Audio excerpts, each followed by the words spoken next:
Hi, everyone. Welcome back to Chitheads. My guest today is Dr. Jeffery Long. Dr. Long is professor of religion and Asian studies at Elizabethtown College in Pennsylvania.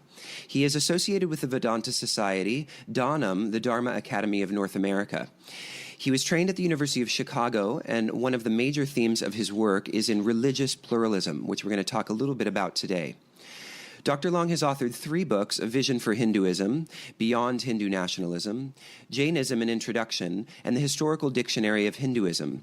He has published and presented a number of articles and papers in various forums, including the Association for Asian Studies, the Society for Asian and Comparative Philosophy, and the American Academy of Religion. He's also about to go on sabbatical and is planning on working on 3 book projects, one on Indian philosophy that bridges the classical and the contemporary, another book on Hinduism in America, and a third one on Swami Vivekananda and his teachings. So hello, Jeffery. Thanks so much for joining us today. Hello, and good day. So it's really nice to chat with you. I've really enjoyed reading, in preparation for this interview, reading a bunch of your articles and an interview that was posted or published on Sutra Journal. So I would love to hear, just to start, a little bit about your own story and what has led you to the study and the practices of the Hindu traditions. Okay, wonderful. Well, I started off on this journey in my childhood, actually. I grew up Catholic in a small town in Missouri. And so most people, when they hear that, they say, oh, my goodness, how did you end up in the Vedanta Society? Right. But it's an interesting story, I think. People seem to find it interesting. My father was in a very bad accident when I was young. It ended up, it resulted in his death, ultimately. There was a period of about a year and a half when he was quadriplegic, in fact, and had just a really major struggle. And after he passed away, of course, all of these events, his accident, his struggles during that year and a half, then his death, all this left a huge mark on me. I mean, I was just about to turn 11 when he was injured. I was 12 when he died. And so that's an impressionable age. Yeah. And I was already interested in religion and spirituality. I think I really had 2 sets of influences growing up, which I think this is true of many Americans. You have Christianity on the one hand, but also the worldview of modern science on the other. And I was interested in science from an early age, and that really was sparked by science fiction. I was a big Star Trek fan growing up, saw Star Wars when it first came out, excited about the new Star Wars movie coming out now. I was growing up Catholic. I would say, fairly religious, but I was also pretty open-minded. I was not obstructed by my family from theorizing and having my own ideas about the universe and how things worked. Basically, trying to put together what I thought made the most sense from both the scientific and Catholic worldviews. And after my father passed away, the issue that really became all-consuming for me was the afterlife.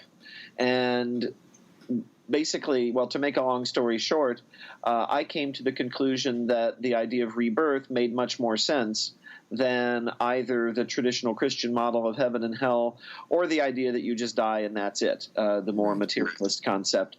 I became convinced during the period of my father's sufferings that we really are not this physical body. The body is an essential instrument for our experiencing and living in the material world, but I became quite strongly convinced that my father was not that injured piece of meat that his body had become. He, before he was injured, he was a musician, he was a carpenter, he had all kinds of talents, and there was such a powerful spirit in him that my sense was that the body had become a prison for him.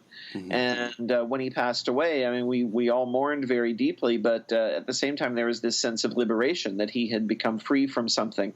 And so I basically had sort of concocted my own theory of rebirth. And then around that same time, around the age of 12, 13, I was listening to a lot of George Harrison and the Beatles. My dad was a fan, and this was back in the days of cassette tapes. He had me put all his records on cassette because he had a device that he could control with his mouth, and he could play cassettes, but he couldn't play records with that. So I had all these great Beatles cassettes that I was listening to, and then I started, getting more George Harrison's records, and in his lyrics and in his album art, the cover art, and so on. I was really intrigued by the Indian connections that were there. It pulled me, I would say. And then the movie Gandhi came out when I was 13. I saw that. I was enthralled by Gandhi, the idea that someone could oppose evil in a peaceful, nonviolent way, not with phasers or lightsabers, but with the power of truth. And so this all really had me fascinated when I was young. And then I had this epiphany, and it's funny. It was in the parking lot of the Methodist Church in the small town where I grew up. There was a flea market going on. And I would go to these flea markets with my grandmother, and I would find old sci-fi novels and comic books and that sort of thing. So I went over to this table that looked really promising. There were magazines and books piled there. And right on top was the Bhagavad Gita, wow, which I'd seen mentioned in some of the stuff I'd been reading on Gandhi. And there it was. I opened it, and it just – what I saw in it made perfect sense to me, and it fit very well with the direction my mind was already headed in terms of ideas like rebirth. Talked about how when we die, it's like changing clothes, and the soul continues on. And I just became really absorbed in that, and I began reading everything I could. And really about many religions. Another topic that came up for me in my childhood, I guess I had a pretty interesting childhood. Yeah. I was having all of these ideas and theories based on my own reflections and on these books I was reading and listening to George Harrison. But the area I was in was pretty conservative, religiously speaking. I mean, Missouri still is. Yeah. And so I would have run-ins with basically the family members of some of my good friends who would say, "Oh, you're going to go to hell if you think that way," and so on. And so there was this idea that unless you follow a particular brand of Christianity, your soul is lost for all eternity. And to me, that made no sense, coming from the same religion that teaches that God is love, and that God loves us so much that God would even come to earth and die for us, and so on. And yet, well, if you follow a different religion, no, you're going to hell. And that made no sense to me at all. And then I was reading people like Gandhi and Ramakrishna saying things like religions are all paths to the same goal. People call water by different names, but it's the same water. And that just made so much more sense. It seemed more scientific. It seemed more rational that if there is such a thing as God, if there is such a thing as the soul, people from different cultures are going to encounter that and describe it in the way that is appropriate to their understanding. Mm-hmm. And so that's the religious pluralism dimension of Hinduism, really, that attracted me especially. Because to speed up the story a little bit, moving from my childhood on into college and graduate school, I went to University of Notre Dame for college, very Catholic university, but a good place to explore spiritual questions. And I realized while I was there that the way I thought had taken me quite far, really, from the mainstream of Christianity. So then I thought, well, who am I? Where do I fit in the scheme of, the world's religions and so on. I always felt most drawn to Hinduism in terms of what I believed and in terms of just the appeal of the aesthetic appeal of Hinduism. I love the artwork, the music, everything. But there was a widespread view at that time. It's still present, but I think it's now slowly passing, that to be Hindu basically meant to be born in India or to a Hindu family, that you had to be born Hindu. Basically, it was not something you converted to. Kind of like Judaism, though you can convert to Judaism, but it's very rare. And of course, most Hindus don't believe in conversion because of the idea that, well, your religion is what's appropriate for you, and there's no need to convert or anything of that kind. But I found that I didn't really fit anymore within the Catholic community, and I did feel a need for some kind of tradition, some kind of grounding. There are a lot of people who are spiritual but not religious, and take bits and pieces from many traditions, and I did that too. But having grown up Catholic, I did feel there was a void. There was something missing where the experience of church and community had been. And then I encountered Siddha Yoga, the tradition brought by Swami Muktananda back in the 70s, and Guru Mai, his successor, was the head of the tradition by that point when I became exposed to it. So I started attending some of their satsangs. This was when I was in college, and I really enjoyed that. I got a great deal out of it. I had some wonderful experiences through that. Then when I went to graduate school, I met my wife, and she's one of the small handful of Indians teaching Japanese in the United States. And we met, she was teaching at Jawaharlal Nehru University in India at that time, and she came to Chicago where I was doing my graduate work for some summer research. So we met and just immediately felt a recognition. If you believe in past lives, if you believe in rebirth, it makes sense that there's some people that you reassociate with. And it was like resuming a conversation that had been interrupted. So we just immediately bonded. We got married in India, and I became Hindu through the Arya Samaj, which was a lot of people like getting Arya Samaj weddings in India. They're a fairly straightforward, pared-down version of the basic Vedic wedding.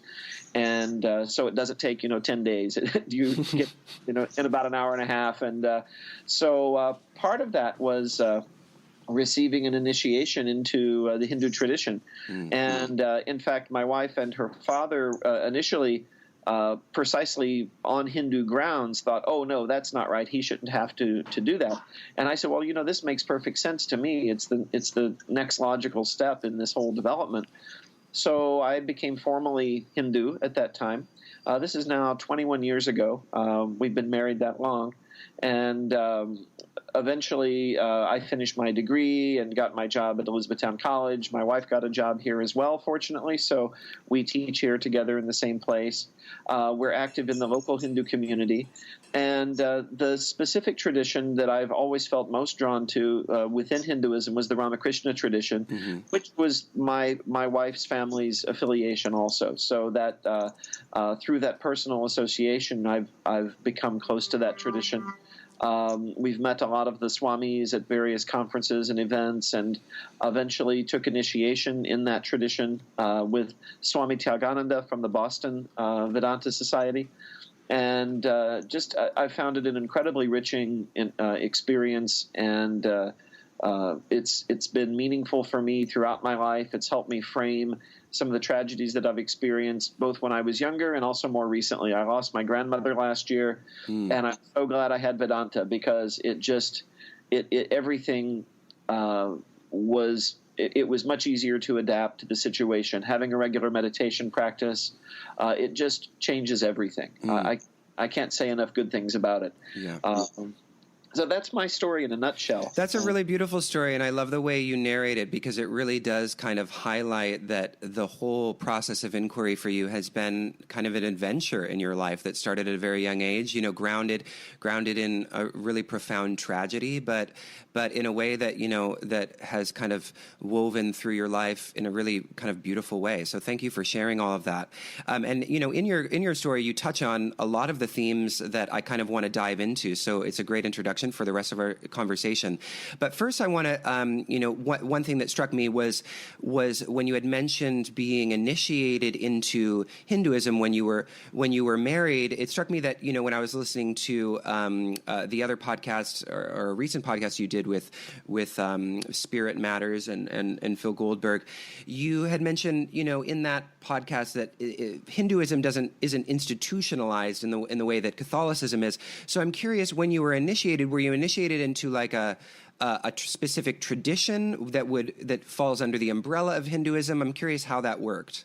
Well, I'll give you a little historical background. So the Arya Samaj was an institution started in the 1800s by a monk named Swami Dayananda Saraswati, and he was what many would call a Hindu reformer of that period. He wanted to center Hinduism. He felt it had strayed from the original Vedic revelation, because a lot of Hindu practice is based on other texts like the Puranas and so forth.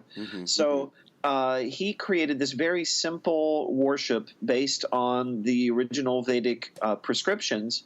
So you don't have any murtis. It's just the sacred fire that is the centerpiece, and the Sanskrit verses recited from the Rig Veda are used in all of the rituals and all the ceremonies. And their temples and their wedding ceremonies are very popular in India because it's a way to have a Hindu wedding that is very simple, because a lot of the Hindu wedding customs are local to various regions of the country. And some of them are quite elaborate and involve many, many days. And this is wonderful if you're rooted in that community, especially for urban people, and then especially for people who, and if you have couples where one member is not Hindu or not born Hindu, but they want to embrace that way of life and embrace that practice. One of the things Dayananda Saraswati wanted to do was to allow for, now he was originally thinking mainly of Indians whose ancestors had converted to either Christianity or Islam. And so he thought of it as a kind of coming home or reconversion, that these people who wanted to return to their Hindu roots would have an opportunity to do so, because previously that had not been possible. So the initiation ceremony is a variation on what children are actually given. It's you have the Namakarana Sanskara, that is the giving of a name. So I have a Hindu name. And then there is the Upanayanam, the sacred thread, which usually a young boy is given around the age of 12 or 13. There are girls now who receive it too. I know of some girls who've had this ceremony done. And so that's what I was given. And the certificate, what I was given on that day, does not indicate that I was necessarily joining the Arya Samaj. Maybe that's understood or implied, but what it says is that you're affiliating to the Vedic or Hindu Dharma. And so it's really the closest thing there is to a kind of generic Hindu conversion ceremony, if you will, because it's not a tradition that really thinks in terms of converting people. So you don't have baptism or confirmation or any of those things. But these are the rituals that are done usually for someone who's born Hindu. Now, I know there's a way of thinking in the Arya Samaj, which I find very interesting, and I know people in the Arya Samaj who will say this. They'll say, we're all born Hindu. Everybody on earth is born Hindu, but then they choose to follow different things. So you're just acknowledging, you're returning to what was already the case. And that could be a controversial claim, of course. A lot of people will say, no, I wasn't born Hindu. But well, let's explore that, because I think that your article actually where you talk about what is a Hindu, it kind of deepens what that might mean, because as you're sort of touching upon, the word Hinduism itself can be controversial, because for some people consider it a colonialist imposition, and then others think that it doesn't actually that it's inappropriate because it doesn't reflect the kind of plurality of different traditions that that are within the Indian subcontinent. But then you write this really interesting article where you're actually saying that this can be a term. This term can be reimagined as kind of a universal term of spiritual and religious pluralism, and you say in the article that means that there can be Christian Hindus and Muslim Hindus and Jewish Hindus. So can you talk a little bit about that, because I feel like that's a very unique idea that most people haven't really considered. Yeah, no, it's a variation on Swami Vivekananda's thinking about Vedanta.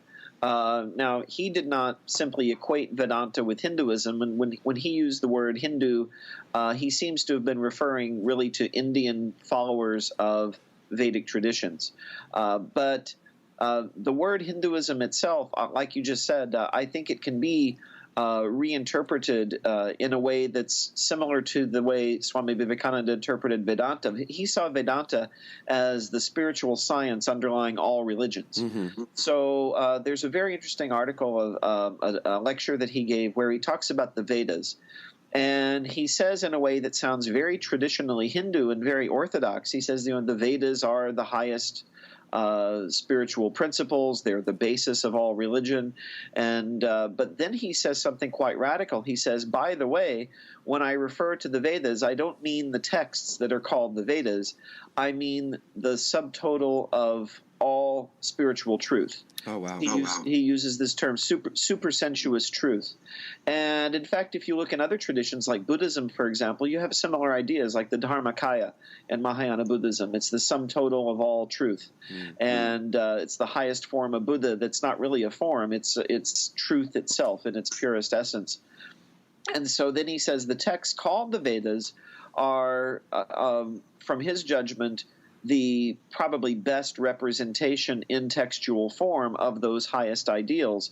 He says, but those highest ideals have been encountered by people of all traditions and all cultures.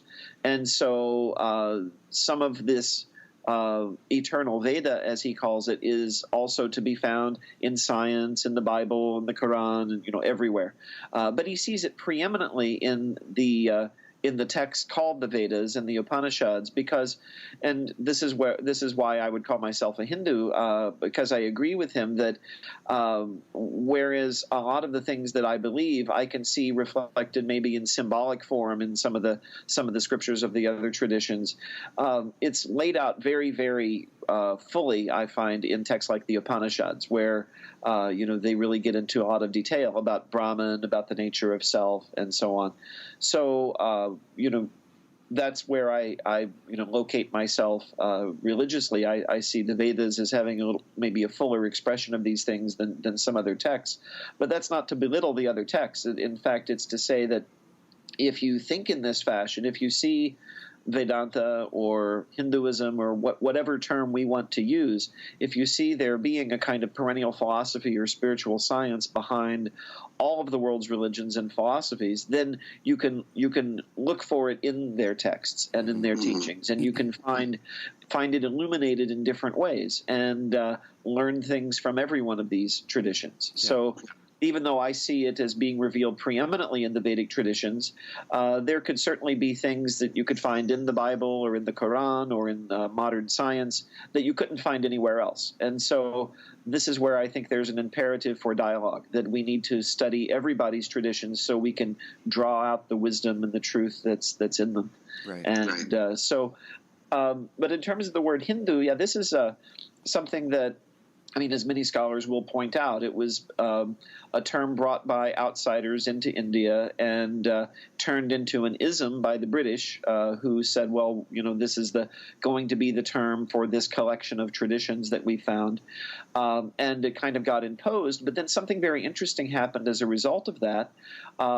You had many, many people in India who came to see themselves through the lens of that term, and who today are very proud to be Hindu and say, yes, we're Hindus and we've always been Hindus.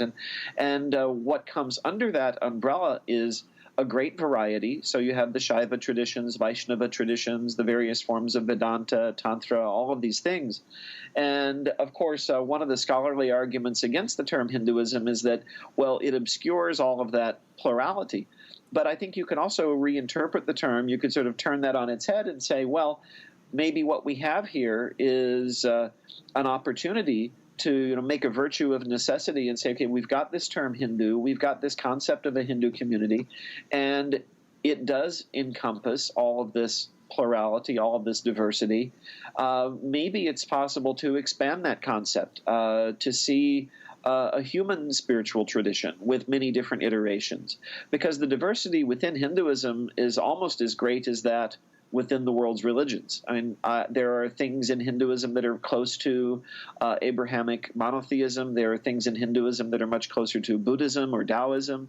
There are things in Hinduism that are like indigenous nature traditions. So I see Hinduism almost as a microcosm of the world's religions. And if all of these people with all of these diverse views and practices can see themselves as part of one Hindu community, then it doesn't seem that much of a stretch that we as human beings might see ourselves as part of one internally diverse community. So that's how I tend to think of it, and it's very idealistic, I know. And these terms are put to all kinds of political usages, and I think maybe I've been misunderstood at different times. Of what is it that I'm saying? Am I trying to convert the whole world to Hinduism? No, nothing like that.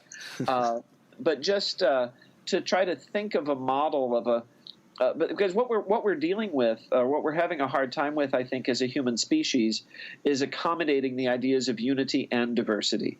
So sometimes we err too much on the side of unity, and we ignore diversity, or we want to downplay diversity, or even eliminate diversity, and that can become very totalitarian and very fascistic.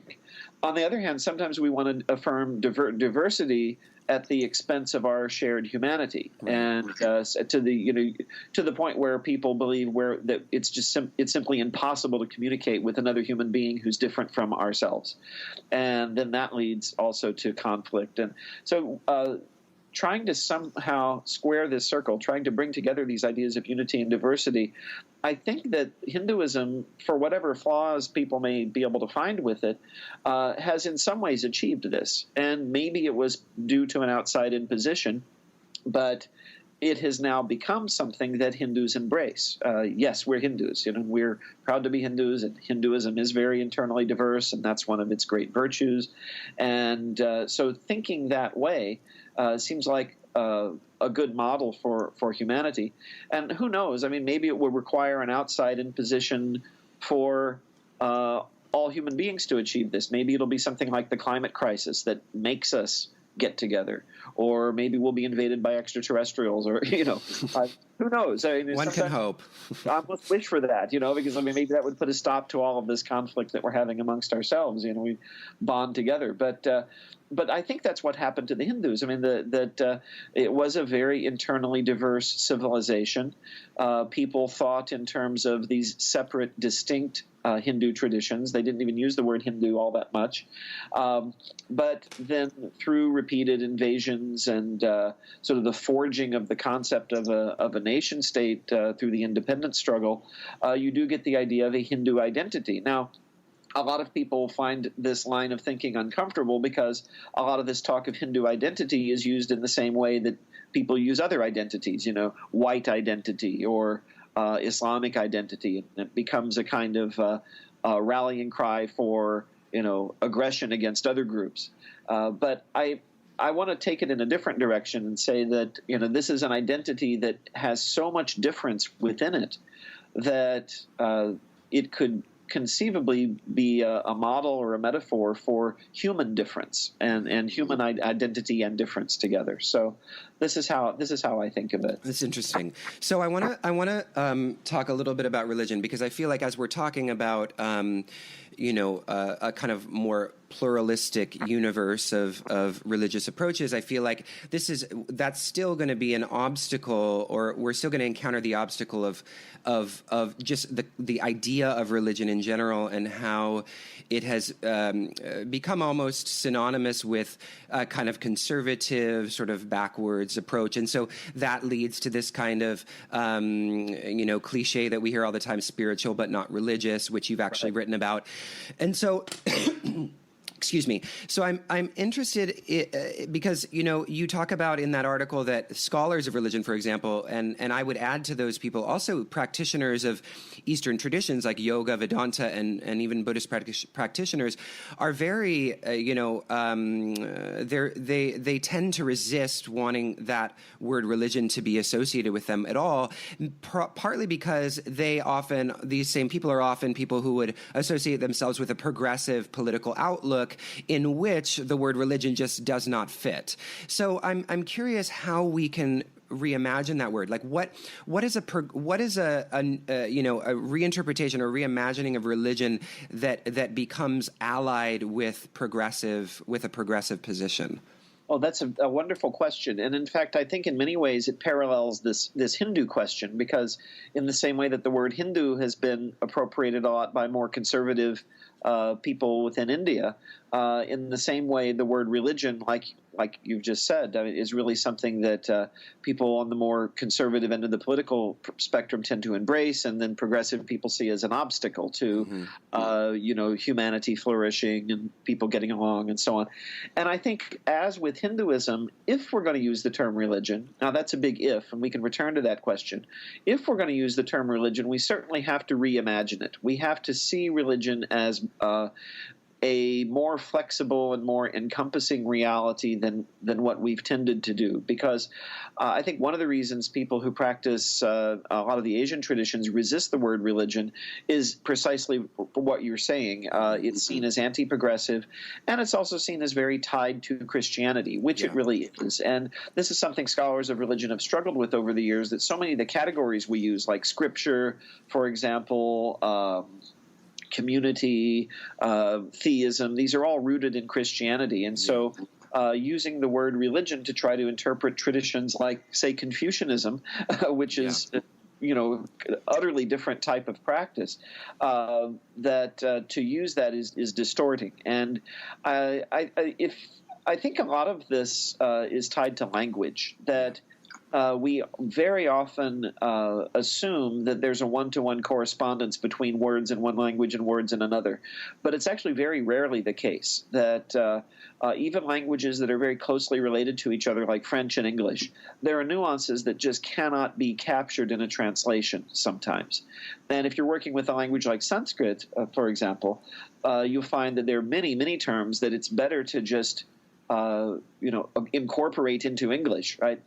Dharma, how do we translate dharma? It's got about 20 different meanings, and several of them may be operating at a given time. So if we just translate it as duty, or just translate it as religion, or just translate it as truth or as justice, you lose all the other meanings. And so I think religion is a word that is similarly difficult to translate into different cultures. And so if we're going to use the term, we have to be very open to modulating and broadening and expanding what we mean by religion. Now, of course, the question remains, do we even need to do that? What if we just jettison the term religion altogether? I'm of two minds about that. On the one hand, I sometimes think it would be better to just not even use the term, because it just hearing the word raises hackles sometimes. People get agitated. Oh, this isn't a religion, or why are you talking about religion? And for example, in the course that I teach on Hindu, Buddhist, Jain, and Sikh traditions, I now call that course Dharma Traditions. And in the class, one of the first things I tell the students, because of course there's always some confusion, why isn't it called Indian religions, is to say, well, the term dharma does not really quite match up with religion. In some ways it does, in some ways it doesn't. Now, I guess on the other hand, the part of me that still wants to find some utility in the term, I have a worry, I think, that there are dimensions of these traditions that, frankly speaking, are religious in a very traditional sense. There's a dimension of faith. There's a dimension of sort of a kind of surrender to a higher reality that is beyond the material. And very often, I think, when we set aside the term religion completely, we deceive ourselves into thinking that's not the case. So, for example, now this might be a little controversial to say, but there are interpretations of Buddhism in the Western world today which are really just kind of a secular humanism with a little bit of meditation practice incorporated. I mean, it has become completely unmoored from Buddhist spiritual teaching, because in the effort to divest it of things that are unpalatable to the modern Western mind, a lot has gone by the wayside that is really integral to Buddhism as it's been practiced in Asia. Now, of course, a response to that comment of mine might be, well, that's fine. The Buddha was fine with people, adopting whatever was appropriate to them from his teaching, and maybe it's some of those things just aren't appropriate to Westerners, and that's fine. But I think we do develop I think we do ourselves a disservice if we have sort of collective amnesia about how rooted many of these things are in really very religious kinds of orientations and ways of practicing in the world. I think there's another dimension of the word religion, too, that makes it useful. And the monks who run the journal Hinduism Today have spoken about this on a couple of occasions in which I've had the occasion to hear them talk about it, that in America today, in terms of our legal setup, the term used is religion, right? The First Amendment doesn't guarantee freedom of dharma or freedom. It guarantees freedom of religion. And so if you want to, if communities want to avail themselves of certain freedoms and certain privileges under the Constitution, then that's the lingo that we have to adapt to. And I think that even while the term religion has been very oppressive in some contexts, I think in others it's been liberating. And in one of them, I think, does relate specifically to Hinduism. I gave a talk in India last year, or earlier this year, on the Hindu American Foundation. And a lot of its advocacy for Hindus and for Hindu causes makes perfect sense in an American context where they're operating, because here in America, what do? We form interest groups. We advocate for ourselves through Congress and through the media so that we, draw positive attention to our communities and address stereotypes and that sort of thing. And when people in India read about or hear about Hindu American Foundation, they think it's a very conservative thing, because in India, when you talk about Hindus and Hindu identity, you're talking about the majority community. And it has a completely different resonance then. And one of the things I pointed out in my paper was that the idea of religion in America is very different from the idea of community in India. In India, you're born to a community. It's almost like an ethnicity. And so if you say you're advocating for Hindus, it has the same resonance that's saying that you're advocating for white people in America, right? It just sends shivers down people's spines, right? Yeah. But religion, as it's come to be defined in America, is a voluntary association. It's a matter of choice. It's a matter of your personal worldview. And that has a completely different than resonance, because if you say you're advocating for Hindus in America, what you're basically saying is, I agree with this particular worldview and way of thinking, and I want to advocate and advance it, much as someone would advance either anything from a political cause to a charity or whatever it is that we want to bring into the public consciousness. So it's quite different from this almost racial understanding of a community. So in that way, I think the term religion can be very useful, because it basically means, well, this is what I think. And of course, it's a very Protestant understanding historically, very Protestant Christian understanding.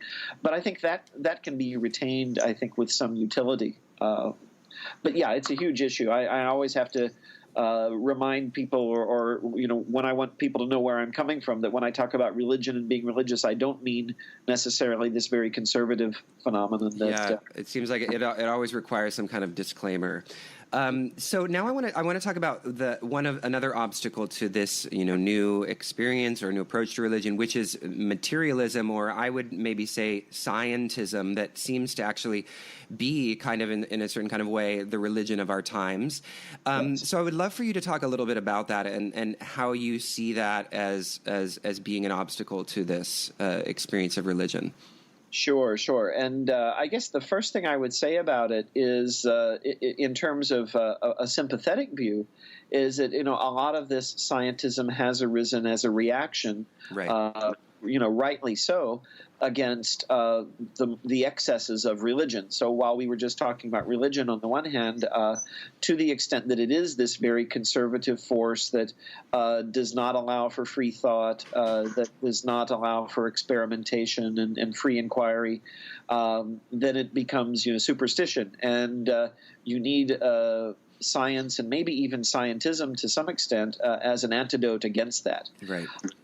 On the other hand, the antidote can become a poison of its own if it's not kept in balance. I feel that there is a dogmatic scientism, certainly in some quarters of the academy. Yeah. And this is why a lot of people with the kind of outlook that you and I have don't always find the academy to be a comfortable place, because anything that looks like religion in the bad sense to those folks is just not acceptable, not allowed. But that itself is a dogmatism. So I think my big problem with scientism is the extent to which it itself becomes an unexamined worldview.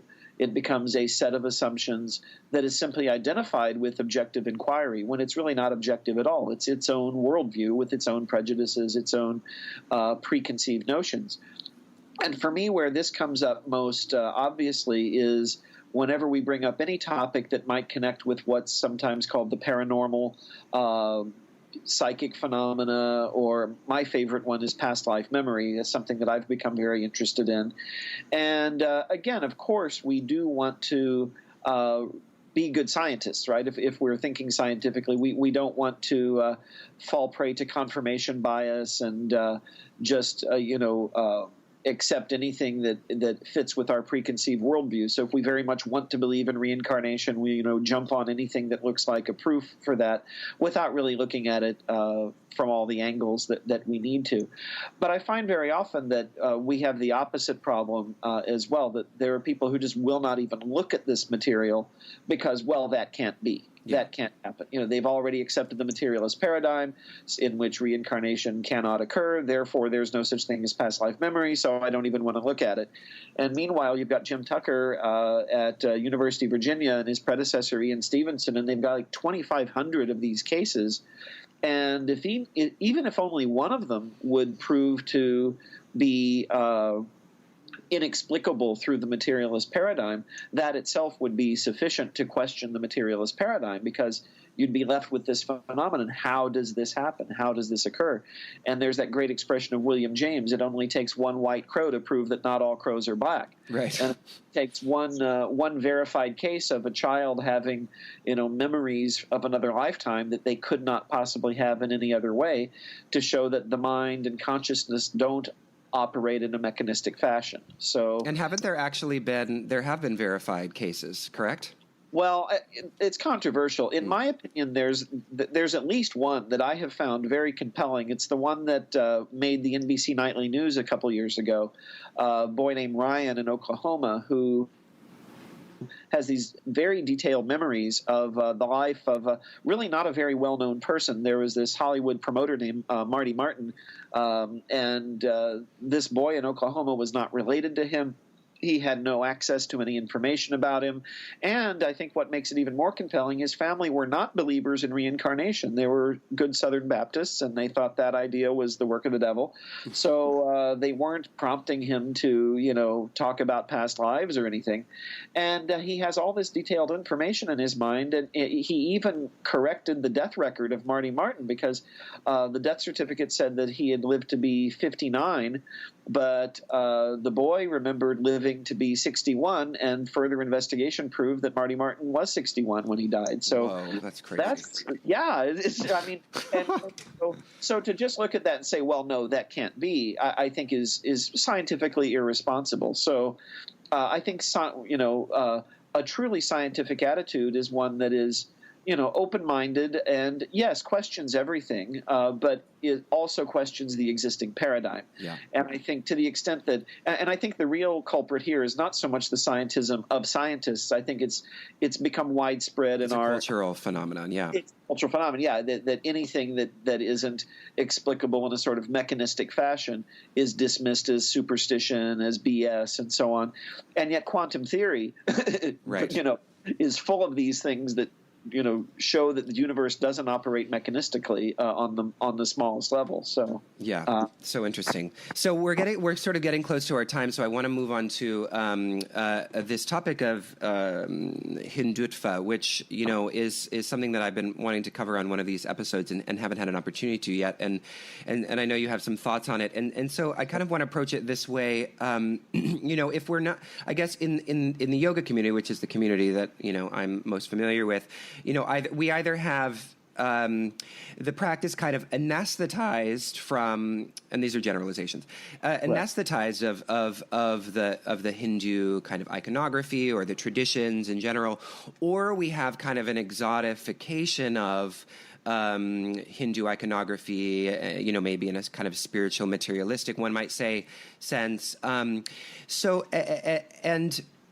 and a lot of these practitioners are not in any way familiar with kind of the political dynamic of India, and so then I'm thinking of one particular reader of our content. He reached out to me after I had written this email about the teachings of the Bhagavad Gita, and he kind of was rejecting the Bhagavad Gita just simply on the grounds of its close association with the Hindutva movement, as being wielded as a politically aggressive device, blah blah blah. So how do we kind of how do we navigate this space between I don't know, the potential to kind of exoticize India, but also wanting to honor the problematic kind of political milieu that's there. And if you want to just kind of, I think some of the listeners will probably be new to this dynamic, so if you want to maybe unpack it a little bit. Sure.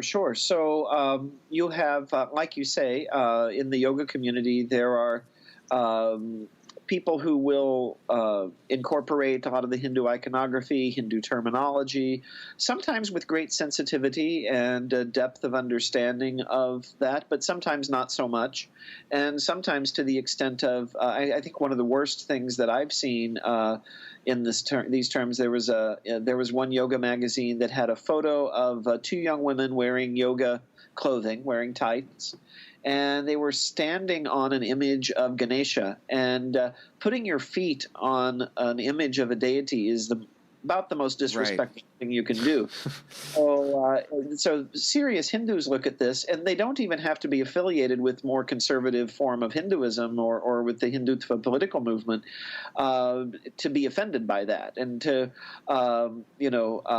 feel that these people need to be informed or educated that this is not the proper way to do this. Now, of course, a lot of Americans hear that and think, well, what do you mean proper way? Can't we be creative? Can't we do whatever we want? Yeah. So you have that sort of freewheeling attitude of spiritual seekers in the West confronting Hindus who have a particular idea of, no, this is how it's done.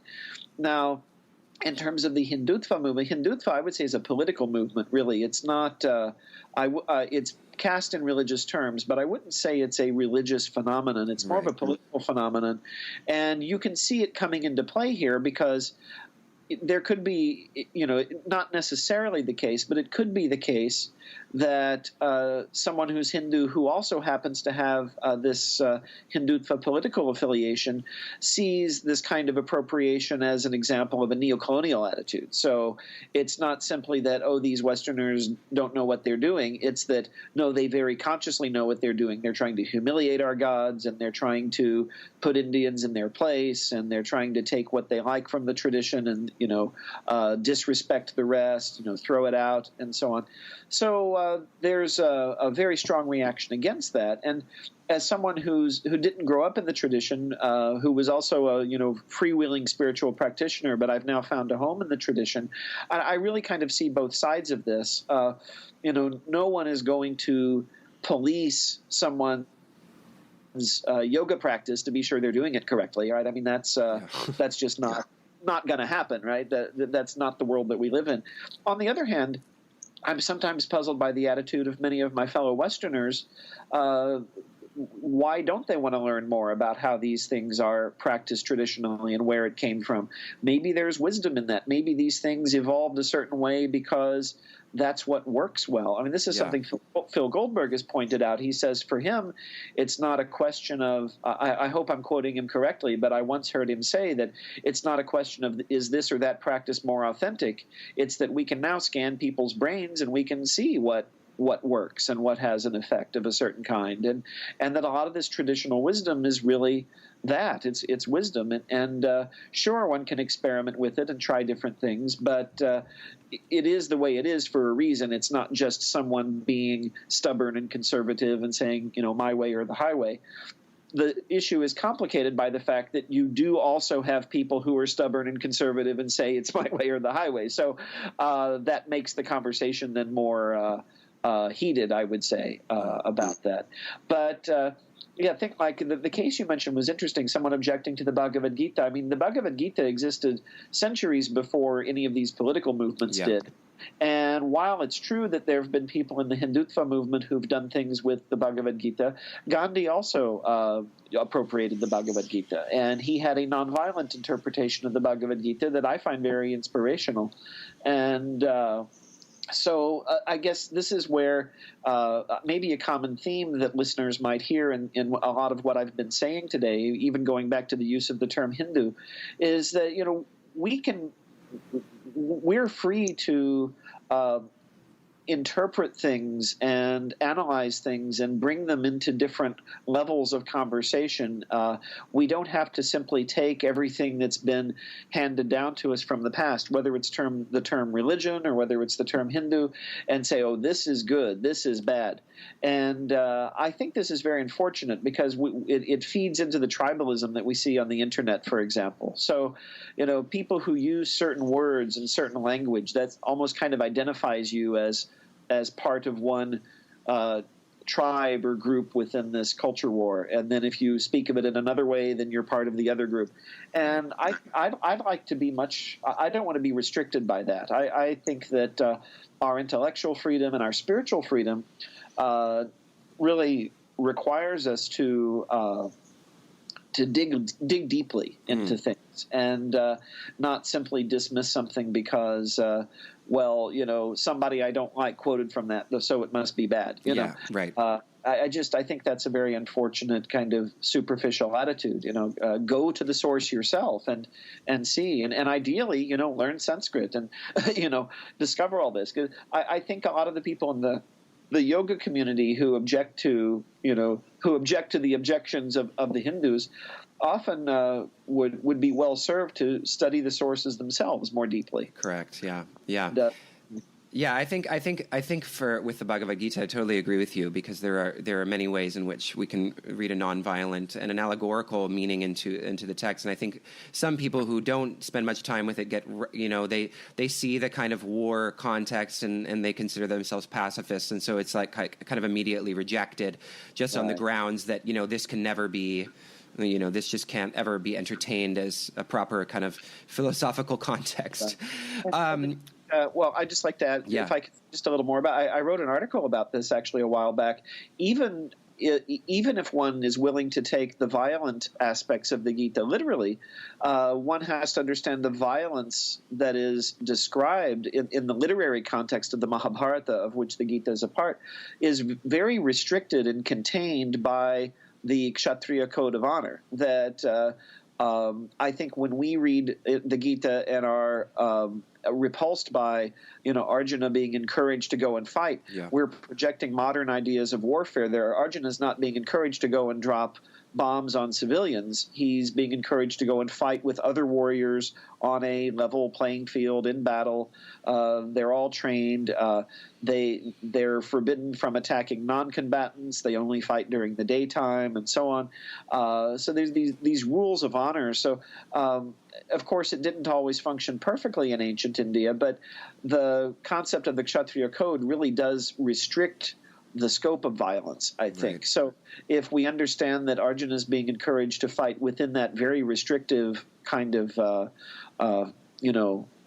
context, then that blunts that concern, I think, quite a bit, because he's not being told to go out and fight a modern warfare, which would be, I think, rejected as adharmic from totally perspective. Yeah. That's interesting. That's an interesting observation.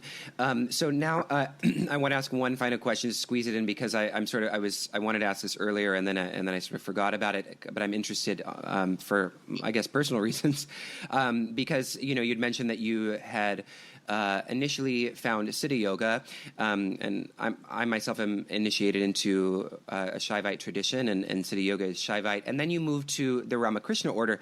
So I'm sort of curious if that was just, you know, what were the reasons that you found kind of that, I don't know, non-dual movement more satisfying or appropriate for your own kind of spiritual life than something like Siddha Yoga? Okay, that's a very good question. And it's in some ways a delicate question, Sure. because I don't want to be taken as criticizing or attacking Siddha Yoga, because my Siddha Yoga experiences were wonderful, and I have nothing negative to say about that phase of my life in which I practiced Siddha Yoga. Frankly, I found the Guru Bhakti that I encountered in Siddha Yoga to be a bit, for me, a bit over the top. There's a very, very strong emphasis on this very emotional kind of relationship to the Guru. Now, the Guru is very, very important, centrally important in the Ramakrishna tradition as well, and I have a very deep relationship with my Guru. But I have to say that this is not really rational. It's more, I guess, a question of personal styles. I find the Ramakrishna tradition, the Vivekananda tradition, a little more cerebral, a little more serene. I'm not by nature someone who's very emotionally kind of extroverted, So I would say the same thing about Siddha Yoga that I say about ISKCON, which is that I have friends in both movements. I've been inspired by both movements. I love both movements, and I'm glad they both exist. But that's not me. And it was the same thing that when I was growing up Catholic turned me off from some of my there were some of my friends who were involved in more Pentecostal and charismatic forms of Christianity. They were very emotionally expressive, and you have a lot of, I would say, Christian bhakti. And there's a lot of crying, and I just want to run the other way when I see that. Me too. I like our quiet kind of. I heard someone once joke that the Ramakrishna tradition, that we are the Unitarians of Hinduism, and I think that's probably correct. That's just what appealed to me more and worked better for me. And I have to say also that it. I have some trepidation about saying this on a podcast that's going to go across the airwaves, but if people haven't already decided I'm a very strange person, this will prove. But I actually had a meditation experience. There was a period when I was feeling just not as close to Siddha Yoga, and I took the question with me into my meditation practice, and I actually saw the face of Ramakrishna. Wow. My meditation. And to me, that was I wasn't sure what it meant at that time, but in retrospect, I think it was a pointer that, this is actually where you need to go. Yeah. And of course, and scholars will jump on this if I don't say it, Ramakrishna himself was very much into the kind of spirituality where you're crying and singing and all of those things. But the tradition that has been built up around him is much more, has much more of that kind of non-dual serenity about it. I think that has appealed to me. Yeah. Thank you for saying that, because that totally resonates with me as well. In fact, my teacher, who's not a part, he was once a part of Siddha Yoga, but not a part anymore. And I would say that's sort of what he has kind of not taken along with him, is that emphasis on the kind of guru devotion. In fact, he would kind of resist that and see himself more as kind of a servant of the teachings, and so it does feel more cerebral, which works for me too. So I totally get you there. So this has been a really awesome conversation, Jeffrey. Thank you so much for sharing your time with us. I wanted to give you an opportunity to share anything about projects you're working on. I don't know if you do workshops that you might want to give people an opportunity to check up on or to look into. Is there anything you'd like to share? Sure. Yeah. In terms of workshops, I know there's going to be a retreat at the Swami Shivananda Ashram in the Bahamas in May. And that is going to be, I'll just check my calendar, that's the week of May 22nd to 26th. Okay. And I'm going to be one of the speakers there. Phil Goldberg is also going to be one of the speakers there. And so that's one that's coming. And in terms of my writing, if people are interested, of course, I have articles on Sutra Journal.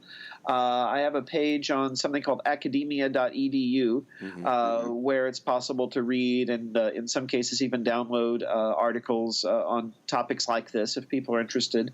And then I've got my book projects coming up. So within this coming year, I'm hoping that my Indian philosophy book, my Hinduism in America book, and my Swami Vivekananda book will become available to people. So, do you have any titles for those books yet?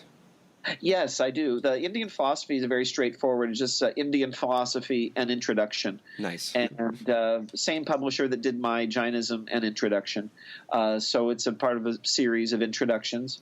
The Hinduism in America is the main title is Hinduism in America. The subtitle is A Convergence of Worlds. And one thing I want to emphasize about that is that it's about two phenomena that are usually treated separately, but I think they go together very well.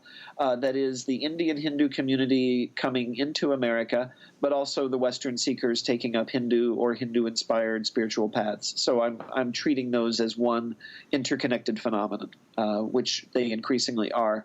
And then the Swami Vivekananda book, it taps into one of his famous phrases where he says, "Arise, awake, and stop not till the goal is reached." So the title is Arise, Awake. Swami Vivekananda speaks to the 21st century.